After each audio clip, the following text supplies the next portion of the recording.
ফটোগ্রাফিতে উৎসাহিত হয়ে এই ধরনের দুর্লভ ছবি সংগ্রহ বা এগুলো সংগ্রহের পিছনে অনেক ঝুঁকিপূর্ণ কাজও আছে, সেগুলো নিয়েই তাদের কাজ করছে।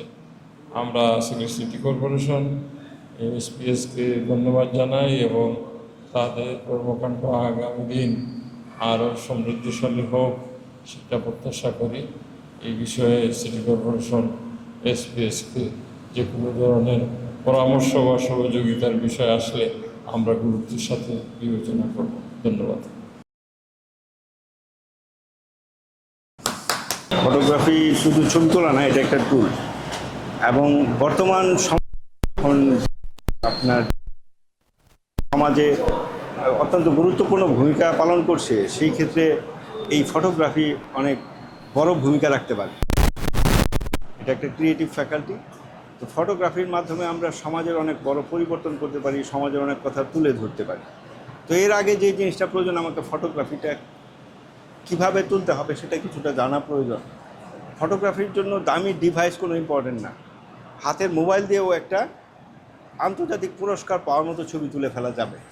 কিন্তু ছবিটা তোলার জন্য আমাদের কিছু জিনিস শিখতে হয়, যে ছবিটা এটার এক্সপোজারটা শিখতে হয়, এটার ফ্রেমিংটা শিখতে হয়, এটার বিভিন্ন রুল আছে, এগুলো শিখতে হয়। আজকাল এগুলি ইউটিউবে দেখেই যে কেউ শিখে ফেলতে পারে। এখন তো ফটোগ্রাফি সবাই করে।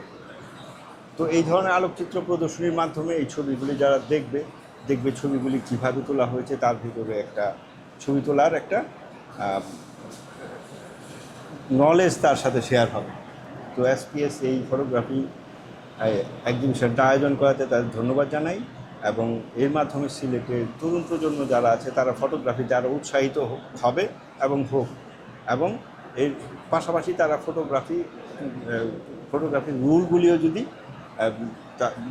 দর্শকদের সামনে উপস্থাপন করে, যেমন রুল অফ থার্ড আছে, রুল অফ সিমেট্রি আছে, এরকম অনেক রুল আছে যেগুলি খুবই সিম্পল জিনিস, বাট ওই রুলটা অ্যাপ্লাই করলে ছবির ফ্রেমিংটা অনেক ক্রিয়েটিভ হয়, এবং ওইটা যে উদ্দেশ্যে তোলা ওই উদ্দেশ্যটাকে মানুষের চোখের সামনে তুলে ধরতে পারে। এর মাধ্যমে ফটোগ্রাফি আমাদের এই ডিজিটাল মিডিয়ার যুগে এই ফটোগ্রাফির মাধ্যমে আমরা আরও অনেক বড় সামাজিক কাজ করতে পারব। এর জন্য এই ধরনের ফটোগ্রাফি এক্সিবিশন অনেক গুরুত্বপূর্ণ ভূমিকা রাখবে। আমি এসপিএসকে ধন্যবাদ জানাই, এবং ভবিষ্যতে সিলেট সিটি কর্পোরেশন এই এসপিএস সহ ফটোগ্রাফি যে কোনো ইনিশিয়েটিভের সাথে থাকবে, সেইটা সিলেট সিটি কর্পোরেশন এই বিষয়ে আন্তরিক থাকবে। ধন্যবাদ।